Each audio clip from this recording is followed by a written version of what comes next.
3.1, inequalities and applications. Inequalities, hopefully we've seen these before. The old-fashioned, that's a less than, and then we also got greater than. But if they have lines under them, then that indicates it could be equal to as well. So you'll need to keep in mind that these symbols, again, they are still conditional statements. I could write these and make them false. I could force them to be false if I wanted to. Of course, we're looking to force them to be true. Now, in making these true, there's an infinite number of values automatically, usually, that will make these true, okay? So if I said that x is less than 5, right off the bat, I can give two values without even thinking that what values are less than 5, 0, and -1,000,000. Boom. Okay, guaranteed those are less than 5. But that's just two among There's like 6. an infinite. Yeah, there's at least 6, give or take. It's difficult though. It's difficult to say, okay, you again, since there's so many, we don't want to list them all. And so this is one way that we can do it. We can do it with graphing, we can do it with intervals, or what we call set builder notation. So an inequality is a math sentence that compares quantities. We solve inequalities the same way. So yeah, these inequalities, they're going to look like regular equations, but there's only one exception when we solve them, okay? And that's if at the very end of the problem, you get to the end and the coefficient is negative, just the coefficient. If it is negative and we have to use multiplication or division principles of equality on that negative, it will flip the sign. And the reason that is because negatives are opposite, so it's going to flip that sign. There's more reasons to it, but I also assume you don't care. Okay, so again, here's the symbols. We're going to see these with a little bit of wordiness to them. So if you see fewer than, notice fewer than doesn't have the equal sign with it. That's because it can't actually be that value. Now, the values that we compare, whether we're using less than, greater than, less than or equal to, or greater than, we'll need to keep in mind that the values we're comparing these to and solving for, that's a transition from truthfulness to falsefulness, or the other way around, okay? So that's why we need those kind of endpoints on these, which is related to the graphs. It's because that's where it does make that transition. So again, sometimes the value is not exactly true. Like if I compared, if I said x is, like we said, x is less than 5. 5 doesn't make that statement true, but 5.000001 does. No, sorry, 4. There we go. I went the wrong way. 4.999999. Okay. So no, that would be true. Yeah. Okay. So translate the phrases below into inequalities and interval notation. Use the variable x for the inequalities. Okay, so it says up here, it says at least 15. So it says to use x, by the way, so I'm comparing x with 15. So if x is at least 15, the first thing that I kind of go through in my mind when I'm comparing these is, first, can it actually be that value? So if I said at least 15, could x equal 15? And the answer is yes. It could be. Okay, now since x has to be at least 15, that's the smallest value that it can be, which means that beyond that, it needs to be bigger than 15. So I need this to be eating the x. If you like alligators eating the bigger value, that's fine. But I usually look at it a little different, okay? So if I wanted to show in interval notation that x is greater than or equal to 15, then I would have to show that starting at 15, right? Because x is everything bigger than 15. On a number line, that would be everything to the right of 15. Would say, all right, starting at 15, technology's already going haywire. I'd have to say it includes the 15, and that's what we use. That's when we use a square bracket like this one. But then we got everything beyond 15, which means it's going to go to infinity. Okay, so this would be the interval that represents x, at least 15, or x is greater than or equal to 15. Okay, so again, I'll do every other one for now, but more than 13. Okay, so I'm comparing x with 13, some value, and 13. Now, again, for me, I say, could it possibly be equal to 13? If it's more than 13, it cannot be exactly 13, not exactly. So I would have to show here that x needs to be bigger, because more than, so I need a greater than symbol here. Now comparing that to the last one we did there with at least 15. Okay, so again, 13 here is the transition. It's kind of my smallest point here. Because x is, it can't be exactly 13. So that's going to tell me, let me do it this way. Now we got an open parentheses here, okay, because the open parentheses says it can't be that value that we're showing. But like we know, it should be everything on the number line, it would be everything to the right of that. So this is where we say, again, this will go to infinity. And you'll hopefully notice that we never actually include infinity. So even up there with the 15, I use the parentheses. I use the parentheses here because we can never include infinity in a value because it's not defined. It's a value that's so large, it's growing even now. And as far as I know, there's only one person that's ever counted to infinity, only one, that I know of. Do you guys know Who would that be? who it is? It's Chuck. Is it you? It's Chuck Norris. Oh. Actually, he did it twice. So. You did it twice, huh? All right, this next one, it says strictly between 10 and 11. So if it's between 10 and 11, that means that I cannot include it, 10 and 11, with this next inequality that I'm going to show. So now again, it's got to be between 10 and 11. So I'm going to compare x. I'm going to put 10 on the left because it's the smaller number. I like to put the smaller one on the left and then the bigger one on the right of that value x. Now in comparing, I'm just going to compare x with 10. It says between 10. So that means x has to, the 10 is the smallest value, so it has to be bigger. But again, can it be equal to that 10? Since it's between, it cannot actually be equal to the 10. And so I'd have to say that first here, that 10 is less than x. Now if I were to compare x with 11, because it says it's between 10 and 11, 11 is kind of the maximum value there, or the biggest value that we can have. But again, can it equal 11? And the answer is no, so I have to say that it would have to be less than 11 as well. So this is what we call a compound inequality because it's comparing two values at the same time, which is okay, we can do that. Next up, we want the interval there. So we know by the way, this is okay to just start here. I know I'm going from 10 to 11. Everything between there is okay. 10, though, cannot be included, so I have a parentheses. 11 also not included because, and so we have parentheses. But why is it not included? It's because, again, over here, there's no equals with my inequality parts there. And then last up, we got no more than 17. So again, I would compare x with 17. So it says no more than 17. Could that equal 17? And the answer is yes. So it could at least equal 17. But since it can't be more than 17, that means 17 would be a maximum there, meaning that x should be everything less than 17 as well. All right, so how are we going to do this interval? Well, I know 17 is a transition point, right? But 17 is also a maximum, so that means that everything on the number line, if we were to show that, everything to the left of 17 would make this true. So I would actually, it's not infinity here, it's negative infinity, which is never included. 17 is included though, so we'd have to show a square bracket there. So yeah, I'll specify that here too. So yeah, there's a difference between the positive and infinity. This would go all the way to the right, negative infinity would go all the way to the left.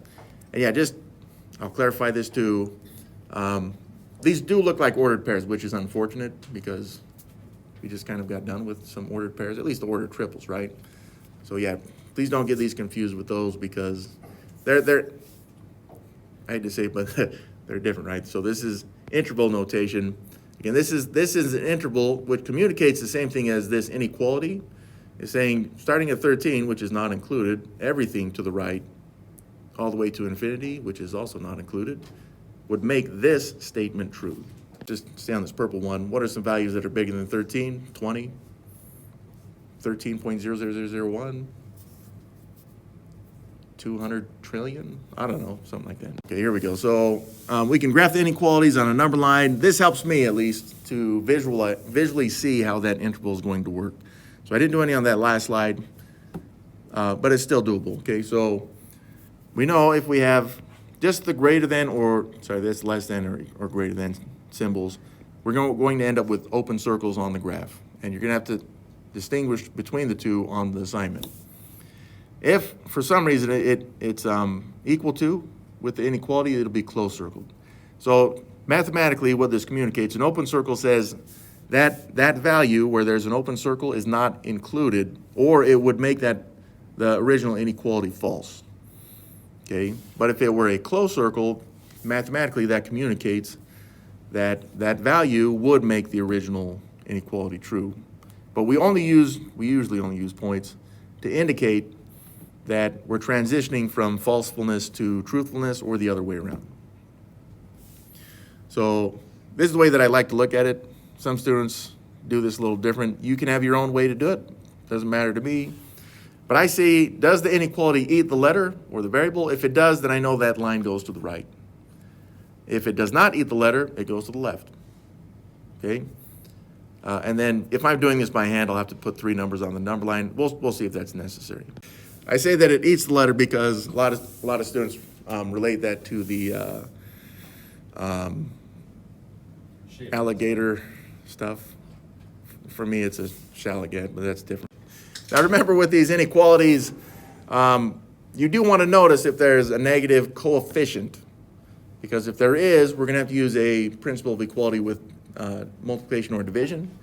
And if we ever use a multiplication or division principle of equality with a negative, then it will flip the sign. This one, of course, is positive, so we're not concerned about that right now. And I know I can solve this inequality with one principle of equality, because I would just like this to be y compared to some value. And so to make that, it's really a phantom 1y, I'd have to divide both sides by 9. So 9 divided by 9, there's my phantom 1. 27 divided by 9 is 3. And again, we did not divide here both sides by a negative, so the inequality remains the same. So that's my inequality. And so we got the inequality, so the graph. I got the graph here at the bottom. What I like to do is I like to put, I like more room actually, so let's start with that. But from here, I like to put the value we're comparing there, 3. I like to put it right in the middle.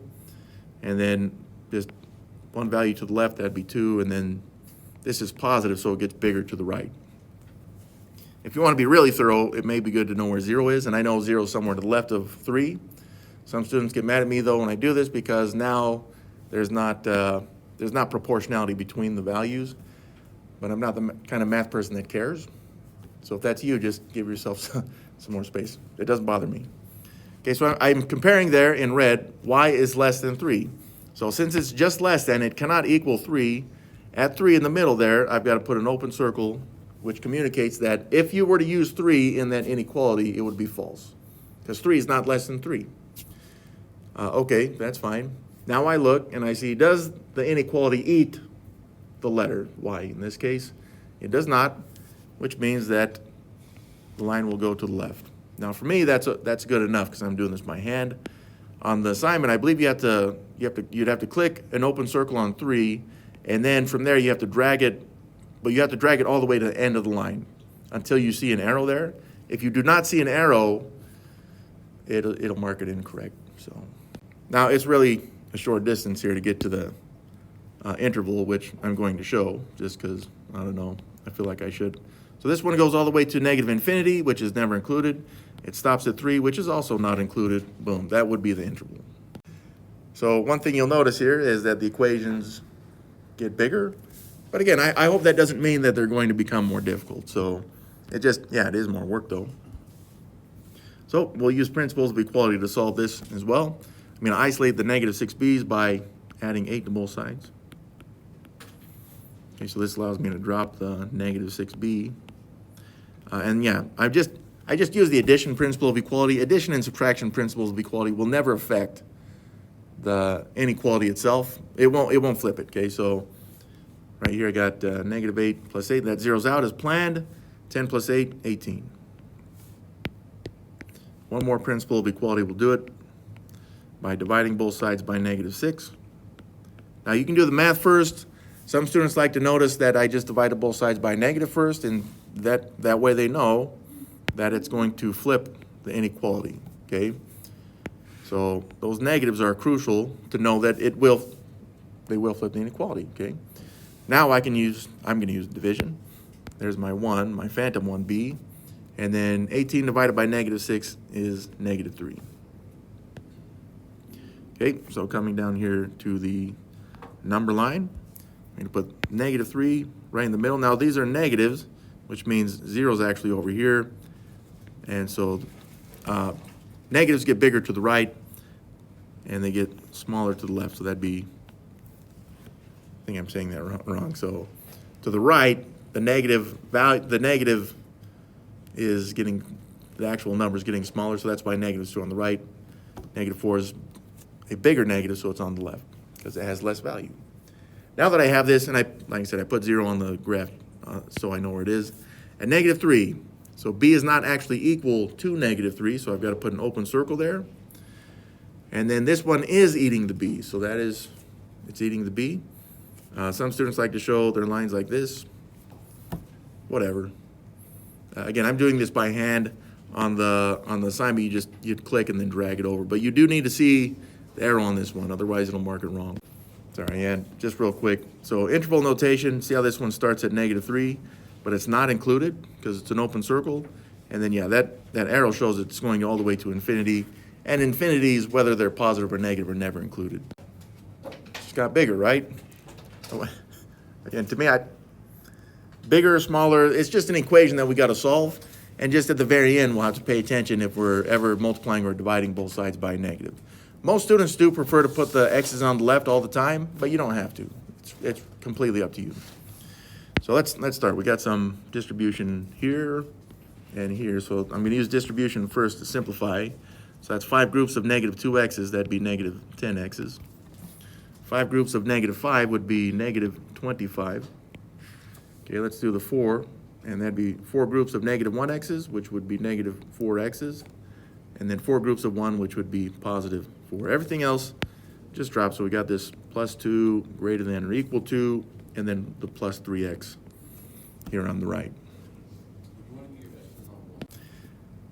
Now, even at this point, what I'm going to do is combine any like terms that I see. Some students like to do this, again, a little differently. It doesn't matter if you do it differently, so long as your, as long as your answer ends up being the same. And right here I see I can combine these constants, right? -25 plus 2, which would be -23. On the left side, that's all I can do. So I'll drop the -10x. And then on the right side, I've got -4x's plus 3x's, which I'm going to show as -1x's. And then, yeah, we still got that +4 there. So this is my new equation. And yeah, we got x's on both sides of the equal sign, which we don't, the inequality, which we don't want. I like to put the x's on the left and then the numbers on the right. But again, you don't have to. Some students like to say, well, which side can I put the x's on to get a coefficient that's positive? So I'm actually kind of doing this purposefully, not just because I like to put the x's on the left, but just to kind of force that coefficient to be negative, to emphasize the negative thing, right? So principles of equality here, the -23 in purple is on the wrong side. It's on the x side of things, so I'm going to have to zero that out. So add 23 to both sides. And also the -1x, it's on the wrong side, so I'm going to have to zero that out. So it's an x term on the number side of things, so add 1x to both sides. So -10x's plus the 1x's, -9x's. And notice I moved this over because I know that I can zero this -23 out. Same with the -1x, and then 4 plus 23 is 27. So all we did there is use the addition principles of equality, so that does not change the inequality. We'll never flip it. Now, if you had, let's say that you had wanted the x's on the right, then you should end up with -27 is greater than or equal to 9x. And again, that would force that coefficient to be positive. I'm doing it a little different. But the last thing I got here is I want the coefficient of x to be a phantom 1. So I'd have to divide both sides by -9. There's my phantom 1. But I did divide both sides by a negative, so that will flip. That's going to flip the inequality. And then 27 divided by -9. A lot of -3's, I guess. Either way, So let's put -3. Again, I like to put it right in the middle. Not all students do, and it doesn't matter if you're doing it by hand, as long as it's somewhere on there. And then to the right would be -2 because zeros to the right of -3, and then -4 to its left. Okay, so this one, I have x compared with -3, but it could be equal to the -3, so I need a closed circle at -3. So I'm just going to fill that in. And this one is not eating the x, so that is going to go to the left. And then again, real quick, for the interval, this goes all the way to -infinity. It stops at -3, but -3 is included, so it'd be a square bracket. You are planning a party. The hall that you are renting charges a $90 cleanup fee. In addition to the cleanup fee, they charge $20 per guest for food and drinks. If we have $1,850 available, what is the maximum number of guests we can invite without going over our budget? Okay, this is kind of interesting to me because they did not say that they need an inequality written, which is sometimes they do. I personally, if I saw this problem, I would not use an inequality. I would just use the values that are given and then kind of use, again, maybe that takes some reading and rereading, but I could probably just deduce what the final answer is. And if that's you, that's okay. Because it did not ask specifically for the inequality. I'm going to set one up though, just in case the assignment says that you should. All right, so let's go back through this problem. You're renting the place. You're going to have some costs that go into this party. What is this place? The hall. Some kind of party hall. So,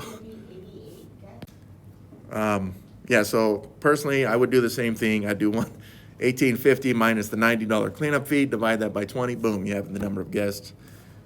Spoiler alert. That's 80. That's for the video. But I'm going to. Thank you, because remembering is hard as well. So we have the cleanup fee. That's a straight charge. And then you have the price per guest.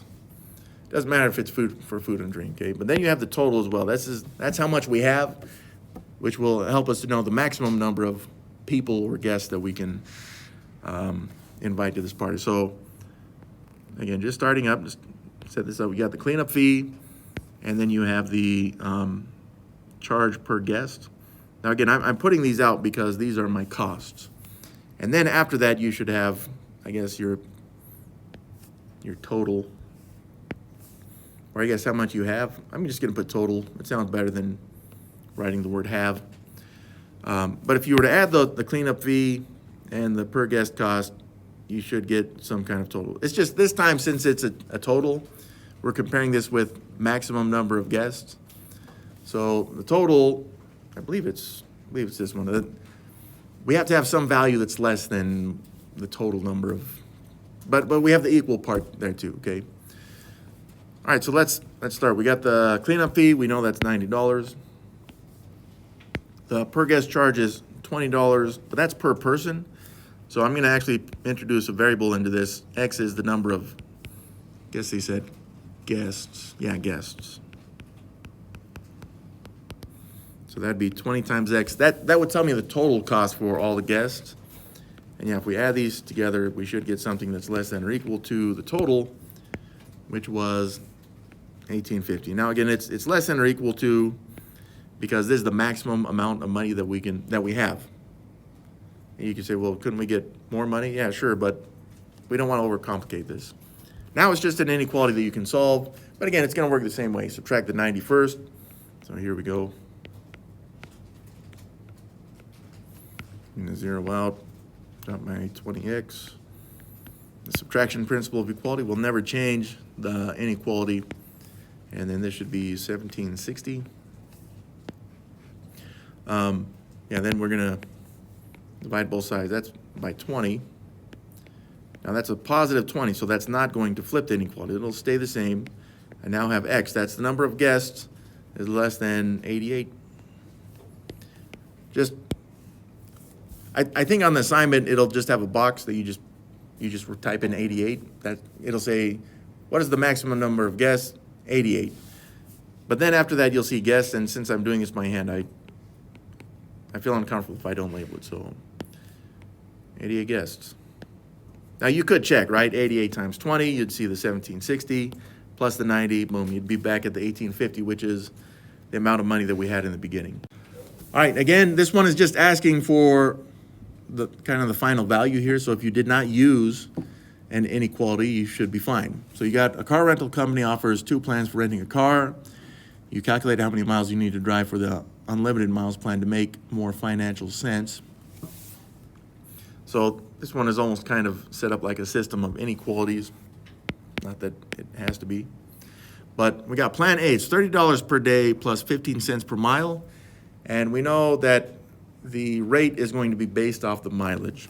So I'm gonna have to take that 15 cents. Just be careful, because one of the mistakes we see on this is that when students show the 15 cents, they show it as 15. But notice there's dollars in this problem, so I have to show it as 0.15. Now if I multiply that, I'll use M. So M is the number of miles driven.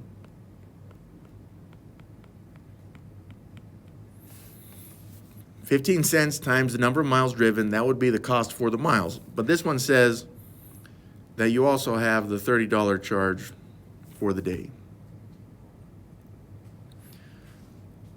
Plan B says, excuse me, that they're gonna charge you $50 for the day, and then nothing for mileage, right? It's just you get unlimited mileage.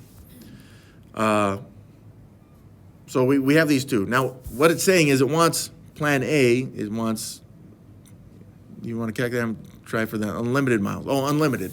That's plan B, I apologize. Plan B, to make more financial sense, that means it has to be cheaper. So when I compare these two, I'll rewrite them down here.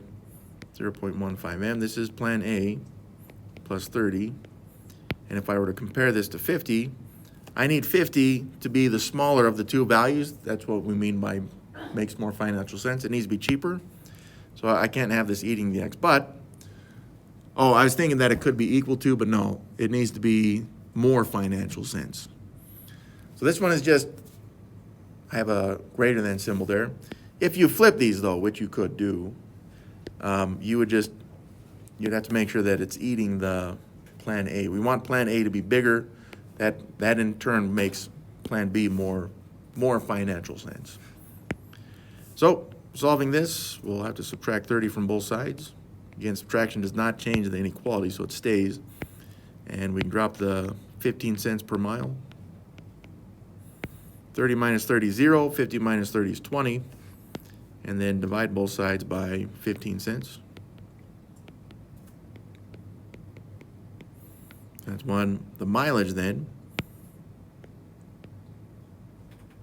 if you, thank you. I heard 133 and a third. I'm gonna round that. They didn't say rounded. All right. 133 and a third, which is 3 repeating. I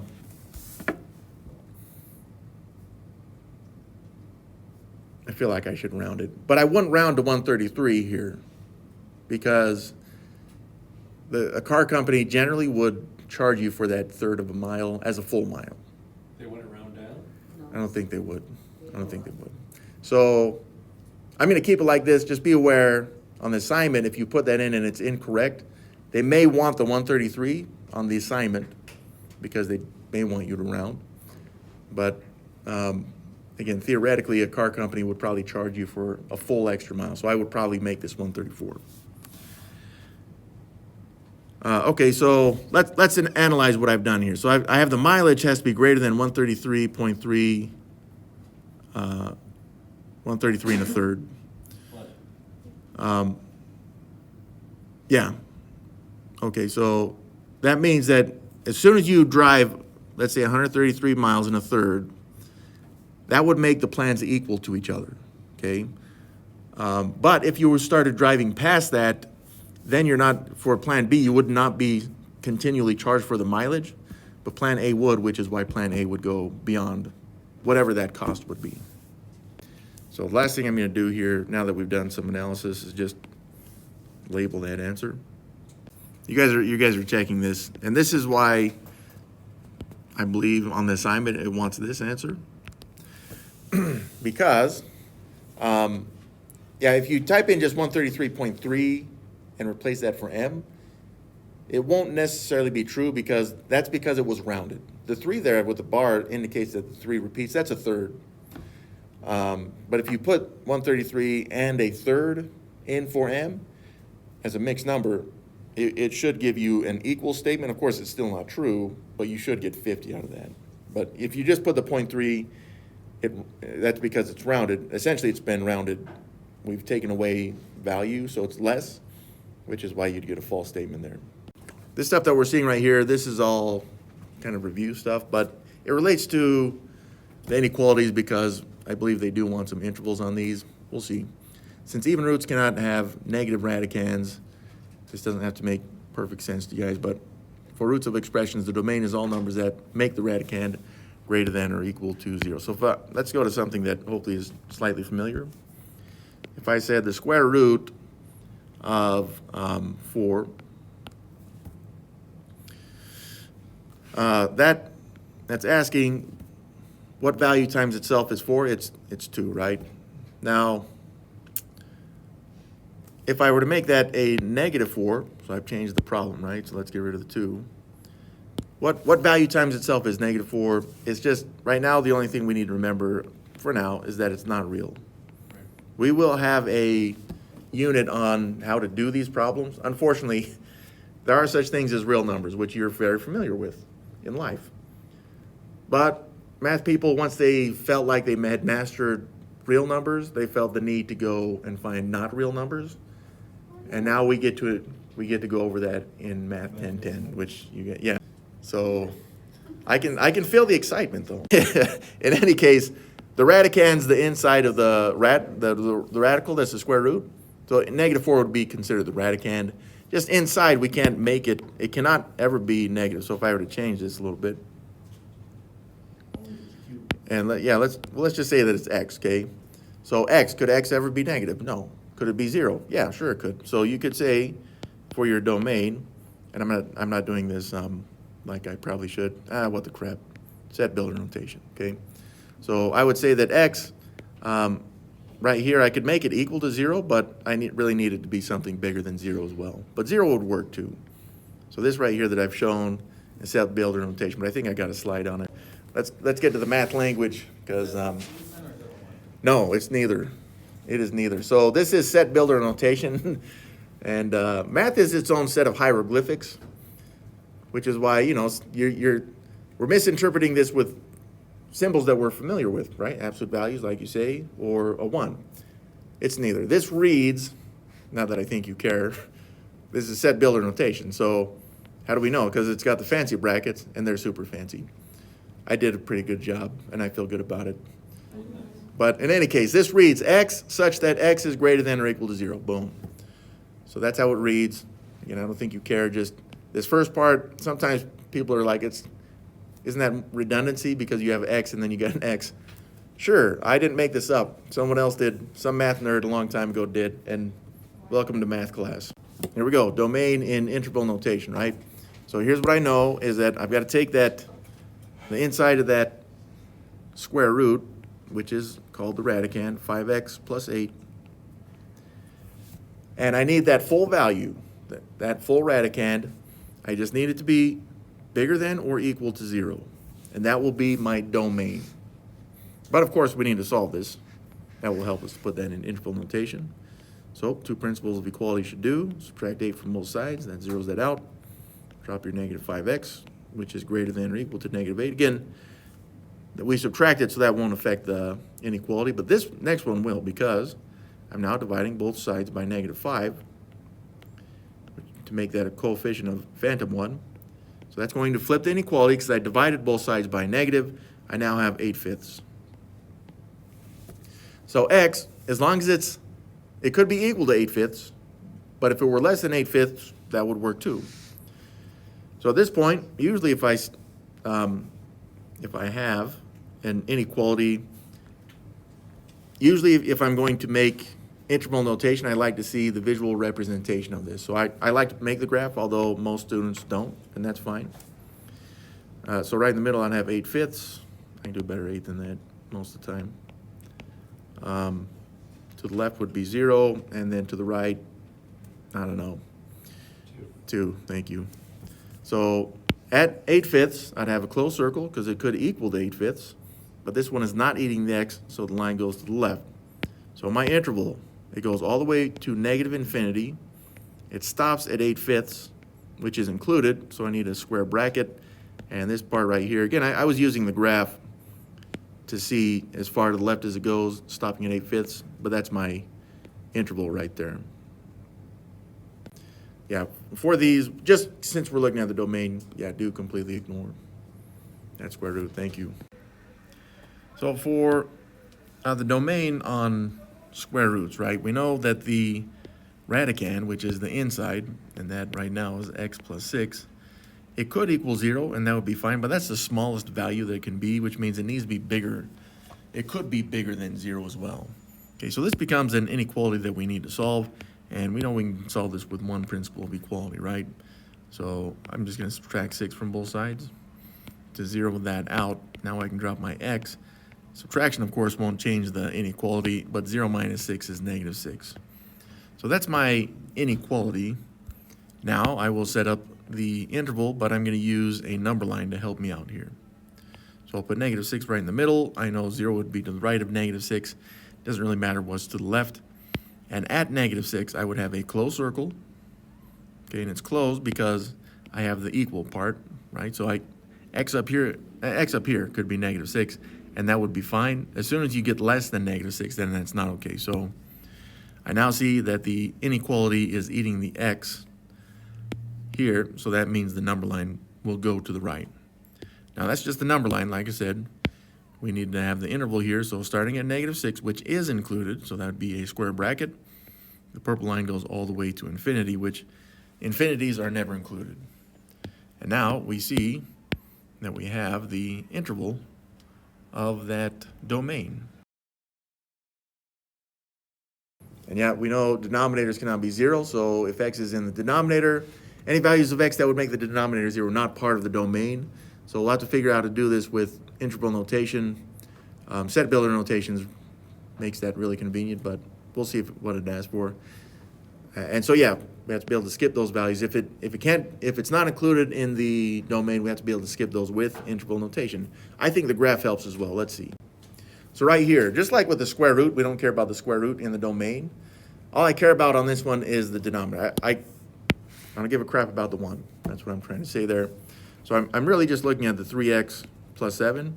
I think we've seen this before, but it can't equal 0. That's it. That's all we know.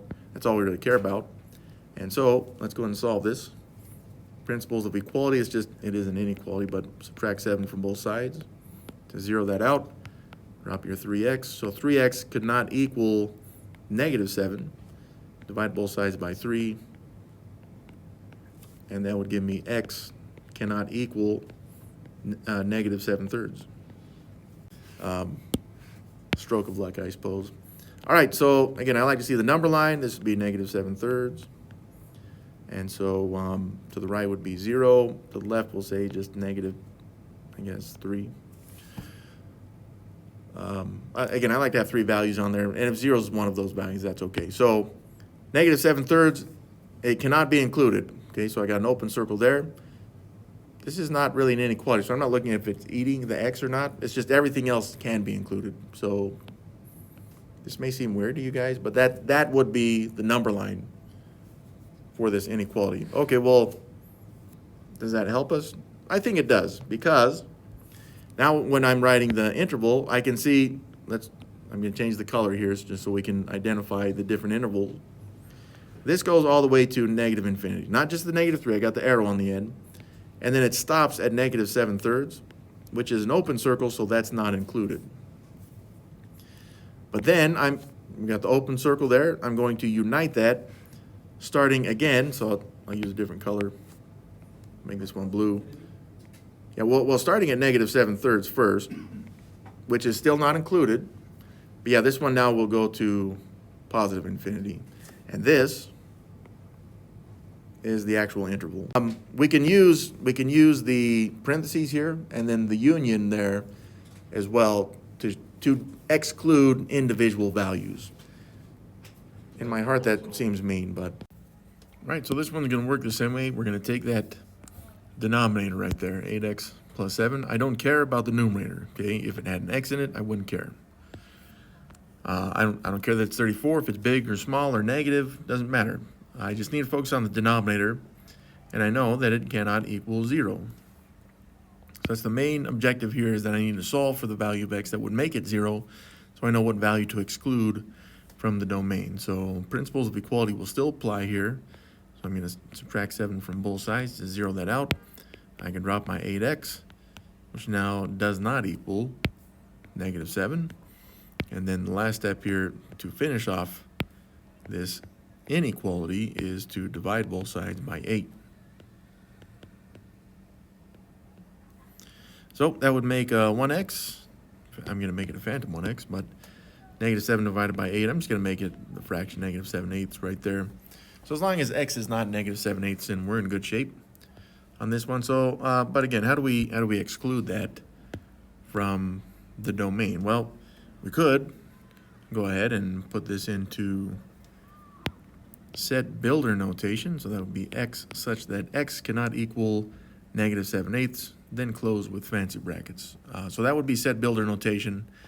But if I wanted to put this in interval notation, which I will do, then I would need a number line, something like this.